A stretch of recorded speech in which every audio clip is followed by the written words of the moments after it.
एंटोमोन और लोजी।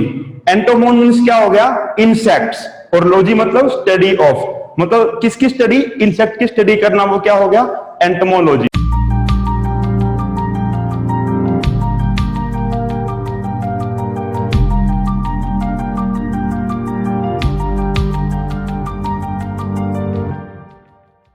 Basics of entomology.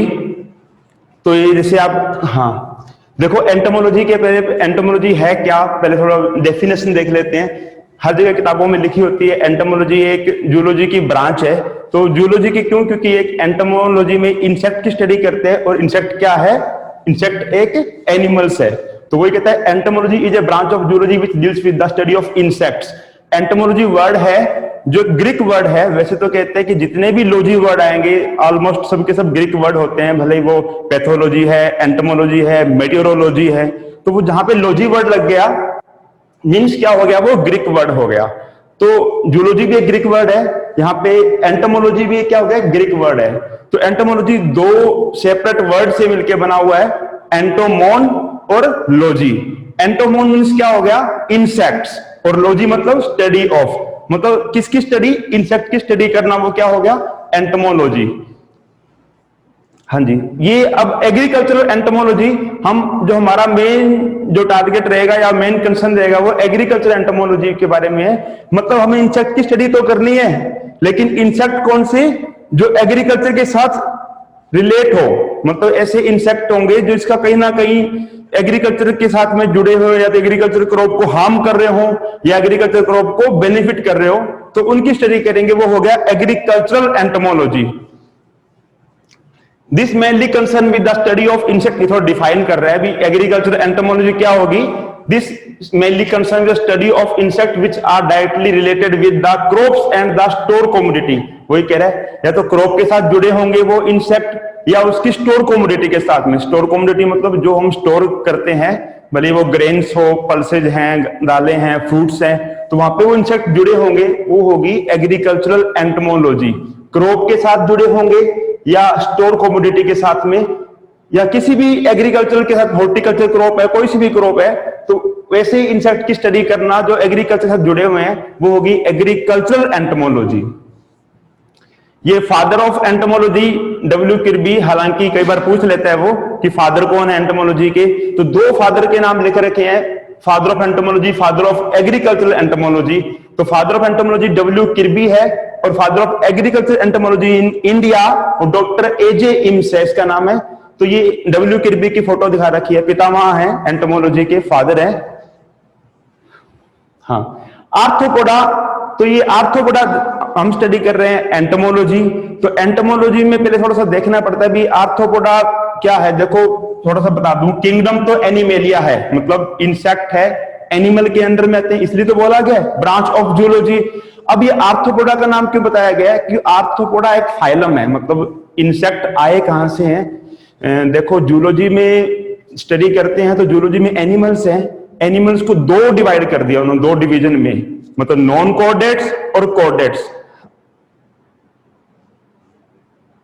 अच्छा, किसी ने कमेंट लिखा है कि थोड़ा स्लो करो, नोट नहीं कर पा रहे हैं। तो अब तक नोट करने वाली कोई बात बताई नहीं थी, सिंपल थोड़ा स्लो चलिए, कोई बात नहीं। हाँ हाँ ठीक है, तो स्लो ही कर रहा हूं, अब तक कुछ ही नहीं, अब आगे स्लो हो जाएंगे जैसे कुछ आएगी बात। अब तक तो सिंपल वही एक बात थी भी, क्या करना है, क्या जैसे आउटलाइन बता रहा था मैं।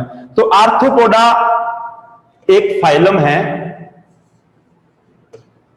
फाइलम है मींस इंसेक्ट की स्टडी करेंगे, लेकिन इंसेक्ट्स का थोड़ा सा हम हिस्ट्री देख रहे हैं भी, आउटलाइन कैसे इंसेक्ट्स आए हैं। आर्थ्रोपोडा फाइलम के अंदर में आते हैं। तो मैं बता रहा था भी एनिमल्स को दो डिवीजन में बांटा हुआ है। एक डिवीजन तो हो गया नॉन कोऑर्डेट, नॉन कोऑर्डेट, और दूसरा हो गया CHORDATE, नॉन कोऑर्डेट, और दूसरा हो गया कोऑर्डेट। कोऑर्डेट ये क्या हो गए, दो डिवीजन है।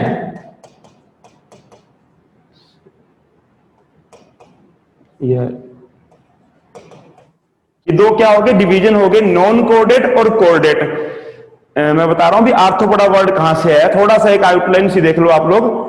भी नॉन कोडेड और कोडेड दो डिवीजन हो गए। अब नॉन कोडेड डिवीजन को फाइलम में डिवाइड कर दिया, बहुत सारे फाइलम के लिए। आवाज दब दब के आ रही है। हाँ, तो ये फाइलम में डिवाइड किया, वहां से एक फाइलम आया है। बहुत सारे फाइलम होते हैं, जैसे 11 12 फाइलम आएंगे, वो नॉन कोडेड में है, और 5 फाइलम है वो कोडेड में आएंगे। तो नॉन कोडेड में एक फाइलम आता है आर्थ्रोपोडा, जैसे प्रोटोजोआ भी है, पोरीफेरा है, सिलेंटेटा है, एस्केलमिंथीज है, प्लेट, ये फाइलम है। तो हमारा जो फाइलम का कंसर्न है आर्थ्रोपोडा, और आर्थ्रोपोडा के अंदर में एक क्लास है इंसेक्टा। हाँ, इंसेक्टा। तो इंसेक्टा क्लास में स्टडी करेंगे, लेकिन आर्थ्रोपोडा एक फाइलम है, मतलब जो इंसेक्टा के कैरेक्टर होंगे वो आर्थ्रोपोडा वाले भी होंगे, क्योंकि इंसेक्टा क्लास तो छोटी होगी, उसके ऊपर फाइलम बना हुआ है ना। तो ये आर्थ्रोपोडा के बारे में बता रहा है। अभी आर्थ्रोपोड्स कौन से होते हैं? जिनके आर्थो मतलब जॉइंटेड, और पोडा मतलब अपेंडेजेस या फिर लेग्स। ऐसे ऑर्गेनिजम्स जिनके जॉइंटेड अपेंडेज हो उनको बोल दिया आर्थ्रोपोडा। आर्थ्रोपोडा एक बड़ा फाइलम है। Arthropoda largest group of animal, एक ग्रुप वर्ड यूज कर रहा है, मतलब ये एक फाइलम है जो एनिमल्स के अंदर में आता है और नॉन कोडेड्स में आता है। मतलब इसके अंदर क्या होगा, स्पाइनल कोड्स नहीं होती है, जैसे ह्यूमन बीइंग में, या फिर मछलियों की बात करें, या फिर बर्ड्स की बात करें, रेप्टाइल्स की बात करें, सब में क्या होगा, स्पाइनल कोड यानी पीछे की रीढ़ की हड्डी होती है। लेकिन जो नॉन कोडेड है उसके अंदर नॉन कोडेड मतलब उसके स्पाइनल कोड नहीं होगी, तो वो उन्होंने आर्थ्रोपोडा में रखा हुआ है। तो आर्थ्रोपोडा लार्जेस्ट ग्रुप हो गई, उसके अंदर 9 लाख स्पीसीज होगी। Arthropoda are known till date, they are aquatic और terrestrial, they are character as having body divided by groups. मतलब सारे के सारे आर्थ्रोपोडा क्या होंगे, उनकी जो बॉडी है वो डिवाइड होगी सेगमेंट के अंदर में, ठीक है। Well developed covering the integument which make up to outer cell और एक्सोस्केलेटन, और सबके ऊपर क्या होगा, आउटर सेल होगा, कवरिंग उसके ऊपर बनी होगी। तो आर्थ्रोपोडा एक फाइलम का थोड़ा सा कैरेक्टर देख रहे थे भी। 9 लाख स्पीसीज है, वो सबसे बड़ा फाइलम है आर्थ्रोपोडा, और उसके अंदर में आते हैं इंसेक्ट, मतलब उसके अंदर में क्या आते हैं, इंसेक्टा क्लास आती है। तो ये जितने आपको थोड़े इमेज दिख रही है, तो यहाँ पे सब के सब आर्थ्रोपोड्स हैं, ये सब के सब इंसेक्ट नहीं है। आप बोलोगे इंसेक्ट क्यों नहीं है, वो आगे हम स्टडी करेंगे भी इंसेक्ट की डेफिनेशन क्या है, क्यों इनको इंसेक्ट नहीं बोला गया। जैसे सबसे पहले यहाँ पे दिखाया गया है स्पाइडर, तो ये अरेक्निड दिखाया हुआ है। स्पाइडर में स्पाइडर इंसेक्ट क्यों नहीं है, वो जब इंसेक्ट की डेफिनेशन पढ़ेंगे आगे तब क्लियर हो पाएगा कि स्पाइडर को इंसेक्ट क्यों नहीं बोला गया। ये बीटल है, बटरफ्लाई है, सिकाडा है, ड्रैगन फ्लाई है, ग्रास ऊपर, ये ग्रास ऊपर विंग्स एक्सपेंड करके दिखाया हुआ है, स्टिक है, ये मोथ्स है। तो ये कोई आगे आप थोड़ा सा देख रहे हैं भी एंटोमोलॉजी क्या है। यहां पे आता है इंसेक्ट। इंसेक्ट क्या हो गए, इंसेक्ट इज एन आर्थ्रोपोड, नाम आ गया ना आर्थ्रोपोड, मतलब आर्थ्रोपोडा फाइलम का एक मेंबर हो गया, उसका एग्जांपल हो गया इंसेक्ट। या डेफिनेशन सिंपल बताना चाहें, insects are organism which belong to class Insecta, मतलब आर्थ्रोपोडा फाइलम में बहुत सारी क्लासेज आती है, which belong to class Insecta, have segmented body, उसकी बॉडी क्या होगी, सेगमेंटेड होगी। कितने सेगमेंट में, 3 रीजन में। 3 रीजन कौन कौन से, हेड, थोरैक्स और एब्डोमेन। मतलब इंसेक्ट की डेफिनेशन बनाने की कोशिश कर रहे हैं। Insects are organism which belong to class Insecta, have segmented body, head, thorax, abdomen, having 1 pair antennae, उसके अंदर क्या होगा, एक पेयर, 1 पेयर क्या होगा उसके अंदर, 1 पेयर ऑफ एंटीना।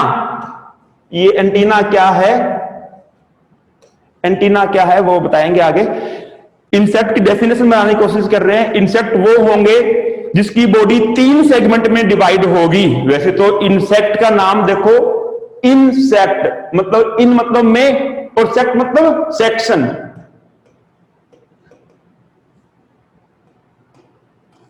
मतलब ऐसे ऑर्गेनिज्म जिसकी बॉडी सेक्शन में डिवाइड हो, वो क्या हो गए, इंसेक्ट।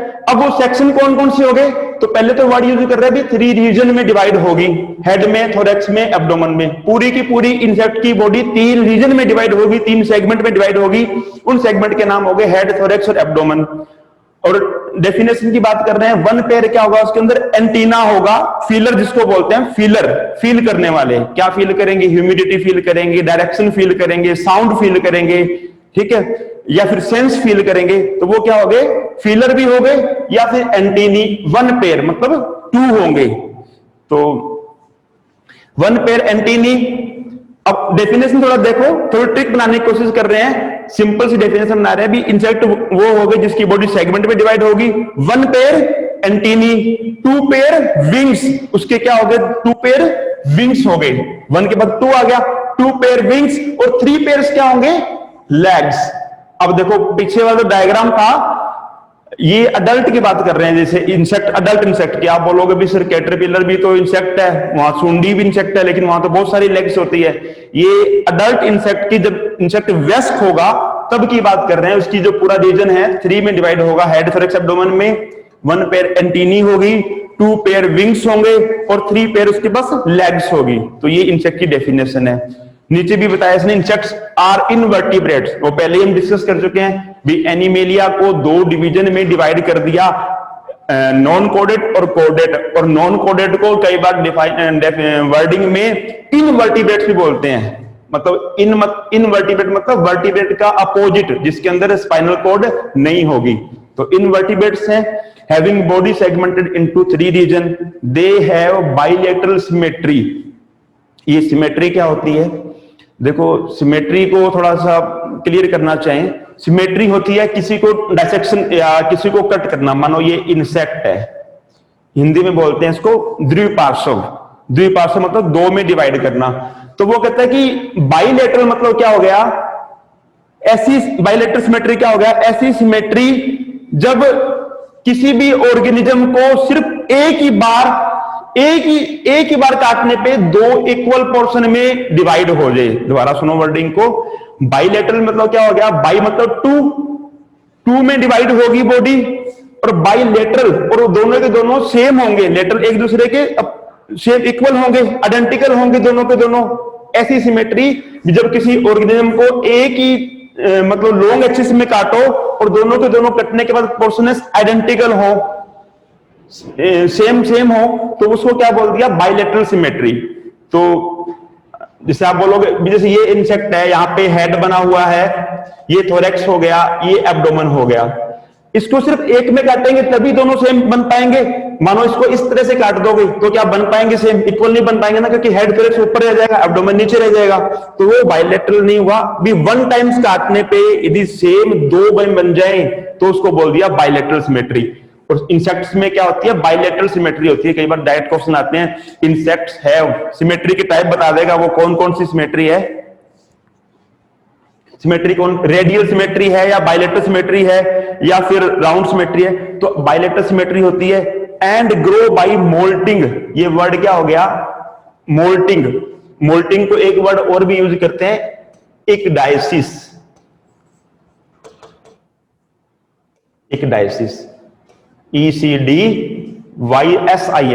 इक्डाइसिस क्या हो गया, इंसेक्ट्स ग्रो करते हैं, जैसे आगे थोड़ा क्लियर करेंगे। इसमें क्या होती है, मोस्टली इंसेक्ट्स में 4 स्टेजेस आती है, 4 स्टेजेस आती है। कौन कौन सी, एग, लार्वा, प्यूपा और अडल्ट। तो मोल्टिंग मींस क्या हो गया, जब इंसेक्ट को ग्रो करना होता है, डेवलपमेंट करना होता है, वो क्या करेगा, अपनी पुरानी स्किन को उतार के फेंक देगा और नई स्किन बना लेगा। लेकिन ये वर्डिंग तो हम यूज कर रहे हैं, फेंक देगा और नई बना लेगा, इतना क्लियर नहीं दिखेगा। हाँ, किसी ने लिखा है स्नेक्स, तो स्नेक्स में तो हाँ, स्नेक में तो क्या होगा, साफ दिखता है कि उसने अपनी एक जुवी निकाल दी, स्किन निकाल के रख दी है, लेकिन इंसेक्ट में इतना क्लियर नहीं दिखेगा आपको। मतलब डेफिनेशन की बात करें मोल्टिंग की, मोल्टिंग पीरियोडिकल मतलब 1 बाय स्टेप होगा। पीरियोडिकल प्रोसेस ऑफ रिमूविंग, अलग होगी, of old cuticle and formation of new cuticle. Word use कर रहा हूं मैं, क्यूटिकल। ये क्यूटिकल क्या है, बॉडी वाल की पार्ट है। बॉडी वाल मतलब इंटेगुमेंट के या एक्सोस्केलेटन बोल दो, उसका एक पार्ट है, वो आगे बताएंगे। तो मोल्टिंग का मतलब क्या हो गया, अपनी स्किन निकालना और नई स्किन बनाना, उसके थ्रू वो ग्रो करेगा। और एक बात और यहां क्लियर कर दूं, मोल्टिंग हमेशा इमैच्योर में होती है। इमैच्योर मतलब जब तक वो अडल्ट ना बन जाए। एक बार इंसेक्ट अडल्ट हो जाएगा, उसके बाद में उसके अंदर मोल्टिंग नहीं होगी, वो अपनी स्किन को नहीं निकालेगा। लेकिन स्नेक, आपने एग्जांपल किसी ने बोला कमेंट में स्नेक, तो स्नेक तो अडल्ट के बाद में भी मोल्टिंग करता है, अपनी स्किन निकालेगा। लेकिन इंसेक्ट अडल्ट होने के बाद में कभी भी मोल्टिंग नहीं करेंगे स्किन को। क्यों? क्योंकि जब उसने ग्रो कर लिया, ये थोड़ी सी बात यहां पर भी सुन लो, इंसेक्ट ग्रो करेंगे एग से लार्वा, लार्वा से प्यूपा, प्यूपा से अडल्ट। लेकिन जब अडल्ट बन गया कोई भी इंसेक्ट, उसके बाद में उसका ग्रो मतलब ऐसा नहीं है कि अडल्ट जाके साइज में इंक्रीज हो जाए या अडल्ट होने के बाद में अपने विंग्स निकालने लग जाए, ऐसा नहीं होगा। वो लार्वल में या प्यूपल में जाके ही ग्रो करेगा, इमैच्योर स्टेज में ही वो ग्रो करता है। उसको बोल दिया मोल्टिंग। पुरानी स्किन का टूट जाना और नई स्किन का बन जाना, उसको बोल दिया मोल्टिंग। तो ये एक डेफिनेशन से बता रहे थे भी इंसेक्ट की बॉडी डिवाइड होगी 3 पार्ट में। 3 पार्ट कौन से या 3 रीजन कौन से? हेड, थोरैक्स और एब्डोमेन। 1 पेयर उसके अंदर एंटीनी होगी जो ऊपर लगी होती है हेड पोर्शन पे। 2 पेयर क्या होंगे? विंग्स होंगे। और 3 पेयर क्या होंगे? लेग्स होगी। तो ये डेफिनेशन है। और बिलोंग किससे करेंगे? क्लास इंसेक्टा से। तो ये आर्थ्रोपोड भी है, यहां पे एक लिखे ना वर्ड भी, इंसेक्ट एंड आर्थ्रोपोड्स, मतलब आर्थ्रोपोडा फाइलम के मेंबर है। आर्थ्रोपोडा फाइलम का एग्जांपल है जिसकी बॉडी क्या होती है? Jointed appendages. आर्थो का मतलब क्या होगा? जॉइंटेड, पोडा मतलब अपेंडेजेस या लेग्स उसकी जुड़ी हुई होती है। ये थोड़ा सा एक डायग्राम है, आप डायग्राम देख रहे हो तो यहां पे देखो दिख पा रहा है आपको, तो हेड लिखा हुआ है, ये थोरैक्स है और ये एब्डोमेन है। थोड़ा सा यहां क्लियर करने की कोशिश करते हैं अपने। ये वर्ड यहां पे यूज किया एंटीना। एंटीना सिंगुलर वर्ड है एंटीना, और जब 2 की बात करें तो एंटीनी आ जाएगा, ANTENNAE, एंटीनी हो जाएगा। दोनों की बात करेंगे तो एंटीनी। सिंपल आई, कंपाउंड आई। तो अब देखो यहां तक क्या हो गया, ये लाइन खींच दी मैंने, ये वाला पोर्शन क्या हो गया? हेड। हेड में क्या दिख रहा है आपको? एक तो एंटीना दिख रहा है, नीचे ये जो दिख रहे हैं ये इसके क्या हो गए? माउथ पार्ट, यानी माउथ है और ये माउथ के आगे पार्ट है, mouth parts. Antenna, mouth part, और ये क्या बनी हुई है इसके अंदर? आईज। आईज क्यों लिखा है इसने? ये भी आई है और ये भी आईज है। सिंपल आई एक डॉट लगा होता है, और ये बड़ी आई दिख रही है वो है कंपाउंड आई। मतलब हेड में क्या क्या चीजें होगी? एंटीना होगी, माउथ पार्ट होंगे और आईज होगी। एंटीना कितनी दिख रही है? 1 पेयर, मतलब एक जोड़ी, एक इधर वाला ये रहा एंटीना और एक ये रहा एंटीना। तो एंटीनी, माउथ पार्ट और आई, ये किसके पार्ट हो गए? हेड के। ये तीनों के तीनों पार्ट किसके? हेड के हो गए। हेड के बाद में क्या हो गया? थोरैक्स। यहां तक बता रहा है डायग्राम के अंदर, यहां तक तो मानो अपने यहां तक है। और पीछे वाला पोर्शन क्या हो गया? ये देखो नंबरिंग दिख रही होगी डायग्राम के अंदर आपको, 1 2 3 4 5। तो कई बार ऐसे आता है कि इंसेक्ट की बॉडी कितने सेगमेंट में डिवाइड है। तो यदि रीजन की बात करें, REGIO रीजन की बात करें तो 3 रीजन बता दो, ये सेगमेंट हो गए, हेड, थोरैक्स, एब्डोमेन, 3 रीजन हो गए। या कई बार एग्जांपल में दिखा उसने ऐसी 3 तो वर्डिंग दिया ही नहीं, उसने बोला इंसेक्ट की बॉडी डिवाइड होगी हाउ मेनी सेगमेंट्स, उसने आंसर दिया हुआ है 12 सेगमेंट में, 15 सेगमेंट में, 15 में, या फिर 20 दिया हुआ है। तो 20 वहां पे राइट आंसर होगा। 20 कैसे होगा? क्योंकि हेड के अंदर आगे 6 सेगमेंट होते हैं और थोरैक्स के अंदर 3 सेगमेंट, 3। और जो एब्डोमेन है वहां 9 से 11 सेगमेंट तक बना होता है एब्डोमेन। ये अडल्ट इंसेक्ट की बात कर रहे हैं। तो 6 और 3 9, 9 और 11 20, तकरीबन 20 सेगमेंट के अंदर इसकी बॉडी डिवाइड होती है। हेड के अंदर फर्दर 6 सेगमेंट्स और दिखते हैं, क्योंकि पहले ही आपने क्लियर किया इंसेक्ट। इंसेक्ट मतलब ऐसे ऑर्गेनिज्म जिसकी बॉडी सेक्शन में डिवाइड हो, आगे आगे सेक्शन में। तो ये क्या हो गए? सेक्शन 3, 6 सेगमेंट सेक्शन तो हो गए हेड के, और 3 सेक्शन हो गए थोरैक्स के, और 9 से 11 हो गए ये देखो यहाँ पे नंबर 11 दिख रहा होगा, 8 9 10, ये 11। तो 9 से 11 तक होते हैं वो, कुछ में 9 होंगे, कहीं में 10, कहीं में 11 तक होंगे। तो ये क्या हो गया? 20 सेगमेंट में, राइट आंसर है 20 सेगमेंट में उसकी बॉडी डिवाइड हो गई। तो हेड में तो देख लिया आपने, एंटीना हो गए, माउथ पार्ट हो गए और आईज हो गई। आईज भी 2 तरह की, सिंपल आई और कंपाउंड आई। सिंपल आई जो है वो जो नॉर्मली है या जनरली जो बात करते हैं वो इमैच्योर स्टेज में आती है, और कुछ बार समटाइम अडल्ट में भी प्रेजेंट होती है ये सिंपल आई। मतलब जब इंसेक्ट चुन्नू मुन्नू होगा, छोटा होगा, बच्चा होगा इंसेक्ट, तब वो उसके अंदर कंपाउंड आई नहीं बनती, सिंपल आईज बनती है। और कंपाउंड आई जब अडल्ट होगा तब उसमें कंपाउंड आई उसके अंदर डेवलप हो जाती है। और थोरैक्स की बात करें, थोरैक्स में क्या क्या होंगे? बहुत अच्छा क्वेश्चन है। थोरैक्स में क्या होते हैं? थोरैक्स में लेग्स होगी। लेग्स कितने पेयर है? वहां बताया था ना इंसेक्ट की डेफिनेशन में, 1 पेयर एंटीनी, 2 पेयर विंग्स और 3 पेयर लेग्स। तो लेग्स जो होगी वो 3 पेयर होती है और वो ऑलवेज प्रेजेंट होगी थोरैक्स में, कभी भी एब्डोमेन में नहीं जाती है। ये देखो यहां तक दिख रही है, लेकिन वो निकली कहां से हुई है? थोरैक्स में। 1, ये देखो 2 निकले, मतलब वो क्या हो गया? थोरैक्स में क्या होगी? लेग्स होगी। ये जो नीचे वर्ड दिख रहे हैं आपको, कोक्सा, ट्रोकेंटर, फीमर, टिबिया, टार्सस, ये सेगमेंट है लेग्स की। जब लेग की स्टडी करेंगे भी, लेग को इलाबोरेट करेंगे, लेग को एक्सप्लेन करने की कोशिश करेंगे। सिंपल एंड कंपाउंड आई में डिफरेंस करो। तो सिंपल कंपाउंड आई में डिफरेंस क्या है कि देखो, जो सिंपल आईज है वो फर्दर आगे सेगमेंटेड नहीं होगी। अब आप बोलोगे यहां पे भी सेगमेंट है, हाँ जरूर है, वो इसी स्लाइड में भी दिया हुआ है, आगे वाली स्लाइडों में। सिंपल आई के अंदर क्या होगा? ओमेटिडियम, एक वर्ड आता है ओमेटिडियम, मतलब छोटे छोटे पार्ट होंगे, वो सिंपल आई में नहीं बनते। कंपाउंड आई है, कंपाउंड आई है वो बहुत से छोटे छोटे पार्ट से मिलकर बनती है। या आप ऐसे करो कि सिंपल आई है वो कलर डिफरेंशिएशन नहीं कर पाएगी और लॉन्ग डिस्टेंस नहीं देख पाएगी, लेकिन कंपाउंड आई है उसकी विजुअल जो पावर है बहुत ज्यादा होती है कंपाउंड आई की, इसलिए वो कंपाउंड आई है और बहुत छोटे छोटे सेगमेंट से मिलकर बनती है। उस सेगमेंट को बोलते हैं ओमेटिडियम्स। वो आगे करेंगे स्टडी। हाँ, तो ये लेग बता रहे थे। थोरैक्स में क्या क्या आ गया? 3 पेयर लेग्स होगी और 2 पेयर क्या होंगे? विंग्स। देखो विंग्स कहां से अराइज हुए हैं? ये थोरैक्स वाले पोर्शन से। ये फोर विंग है, नीचे वाला हाइंड विंग है। मतलब फोर विंग और हाइंड विंग कहां से हो गए? थोरैक्स से हो गए। तो डेफिनेशन यहां क्लियर हो रही है कि जो थोरैक्स वाला पोर्शन है, या एंटीना कहां होगी? हेड में, माउथ पार्ट हेड में, आईज हेड में। थोरैक्स में क्या हो गया? लेग्स हो गई और विंग्स होंगे, ऑलवेज विंग्स होंगे, वो थोरैक्स पे होंगे। और थोरैक्स में भी थोड़ा आगे थोड़ा क्लियर करते हैं। थोरैक्स को इन्होंने क्या लिखा है? प्रोथोरैक्स। ये देखो ये वर्ड लिखा है प्रोथोरैक्स, यानी पहला वाला सेगमेंट क्या हो गया? प्रोथोरैक्स। दूसरे वाला मीजोथोरैक्स, ये रहा मीजोथोरैक्स। और तीसरे वाला मेटाथोरैक्स, META। मेटा वैसे केमिस्ट्री बढ़ाओ, पीछे वाले को मेटा बोलते हैं। तो प्रोथोरैक्स, मीजोथोरैक्स और मेटाथोरैक्स, उन तीनों थोरैक्स में भी मीजो और मेटा के अंदर विंग्स होंगे, यानी जो फोर विंग है, फोर मतलब पहले वाले, जो फर्स्ट पेयर विंग्स होंगे वो मीजो में निकल जाएंगे, और जो हाइंड विंग्स है, पीछे वाले विंग्स है, वो मेटा में निकल जाएंगे। तो 2 पेयर ही है, मतलब 2 जोड़ी है। 2 जोड़ी मतलब समझ रहे हो ना भाई? एक विंग नहीं है ये वाला, ये इसके उस साइड में भी विंग्स है, एक पेयर है, एक ऊपर की तरफ हो गया और एक नीचे वाला हो गया। दोनों फ्लाइंग करने के लिए काम आते हैं। तो फोर विंग और हाइंड विंग दोनों कहां होंगे?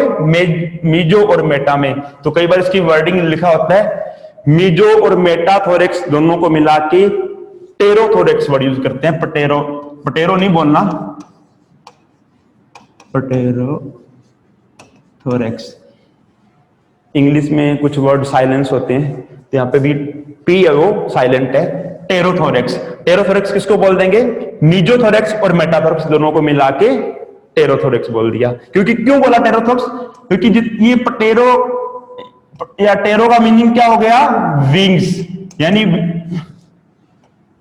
विंग बीरिंग थोरैक्स क्या हो गया? जिसके ऊपर विंग्स लगे हो। ऐसा थोरैक्स जिसके ऊपर विंग्स लगे हो वो हो गया टेरोथोरैक्स। जैसे आपने वर्ड आगे सुनेंगे ऑर्डर। ऑर्डर क्या होते हैं? क्लास इंसेक्टा होगी, इंसेक्टा क्लास को जब इसका क्लासिफिकेशन आएगा उसको बोलते हैं टैक्सोनॉमी। टैक्सा में डिवाइड करना, 1 by 1 ऑर्डर में डिवाइड करना। तो वहां पे ऑर्डर आते हैं कोलियोप्टेरा, लेपिडोप्टेरा, ऑर्थोप्टेरा, जोराप्टेरा, न्यूरोप्टेरा, ये कुछ एक ऑर्डर है, आगे स्टडी करेंगे हम इसके। तो वहां पे जो टेरा वर्ड है, PTERA, पटेरा बोल दो, ऑर्थोप्टेरा, कोलियोप्टेरा। पटेरा मतलब विंग्स होता है। तो टेरोथोरैक्स क्या हो गया? मीजो और मेटा दोनों को मिला के टेरोथोरैक्स कहते हैं। पीछे वाला एब्डोमेन है। ऑडिटरी मेम्ब्रेन, एक वर्ड यूज किया ऑडिटरी मेम्ब्रेन, ये भी थोड़ी सी इसको तो क्लियर करते हैं। ऑडिटरी मतलब सुनना, हेयरिंग के लिए, सुनने के लिए। वो ये जो डायग्राम दिख रहा है ये ग्रास ऊपर का है, टिड्डी जिसको बोलते हैं, टिड्डा बोल दो, ग्रास ऊपर जो ग्रासेस वो खाता है। तो ग्रास ऊपर में जो ऑडिटरी मेम्ब्रेन है, सुनने वाला जो ऑर्गन है, वो एब्डोमेन पे प्रेजेंट होता है। ये भी एक अच्छा उनका इंसेक्ट का कैरेक्टर है जो उसको डोमिनेंट बनाता है, उनके लिए उनको हाई वर्सेटाइल बनाता है कि हर कहीं इंसेक्ट होते हैं। ऐसा क्यों होता है? क्योंकि उसके अंदर सेंस ऑर्गन है, वो पूरी बॉडी में स्केटर्ड होते हैं। हमारी तरह नहीं है कि हम कान से सुनेंगे तो हेड के ऊपर ही लगा हुआ है या नाक है जो आगे लगा हुआ है, लेकिन उसमें क्या है, जो सेंस लेने के ऑर्गन है पूरी बॉडी में कहीं ना कहीं स्कैटर्ड होंगे, फैले हुए होंगे। ये स्पाइरेकल्स वर्ड है, ये भी थोड़ा आगे। स्पाइरेकल क्या हो गया, हर बॉडी के रीजन पे जो एब्डोमेन है, कुछ थोरेक्स में भी होते हैं स्पाइरेकल्स, वहां लगे होते हैं, ठीक है। ये डायग्राम क्लियर हो गया। अब एक टॉपिक आ रहा है डोमिनेंस एंड फीचर्स, मतलब किसके फीचर, इंसेक्ट के कैरेक्टर, डोमिनेंस बोल दो, या इंसेक्ट के कैरेक्टर क्या क्या है, फीचर क्या क्या है, या डोमिनेंस क्यों है, इंसेक्ट डोमिनेंट क्यों है। डोमिनेंट तो है, क्यों है, क्योंकि पहले आपने सुन लिया भी डोमिनेंट कैसे है, क्योंकि 85% जो एनिमलिया की जितनी पॉपुलेशन है एनिमल के अंदर में, वो आर्थ्रोपोडा से बिलोंग करती है, और उन 85 में से 90% जो है वो इंसेक्ट्स है। मतलब 100 एनिमल पूरे वर्ल्ड में है, 100 में से जो 85 है आर्थ्रोपोड्स हो गए, बाकी 15 बचे हुए वो सब के सब एनिमल्स, स्नेक्स भी हैं, जैसे बर्ड्स भी हैं, ह्यूमन बीइंग भी आ गए। अब 85 जो एनिमल्स हो गए वो आर्थ्रोपोड है, और 85 में से जो आप 90% बता रहा हूं मैं, 85 में से 73 आ गए ना, 85 का 90%, वो क्या हो गए, इंसेक्ट्स हो गए। मतलब एक तरह का वर्सेटाइल है, हाई स्पीसीज आती है इंसेक्ट्स में, वो इतने डोमिनेंट क्यों हैं और क्या क्या उनके फीचर्स हैं, तो वो आगे 1 बाय 1 स्टडी करेंगे।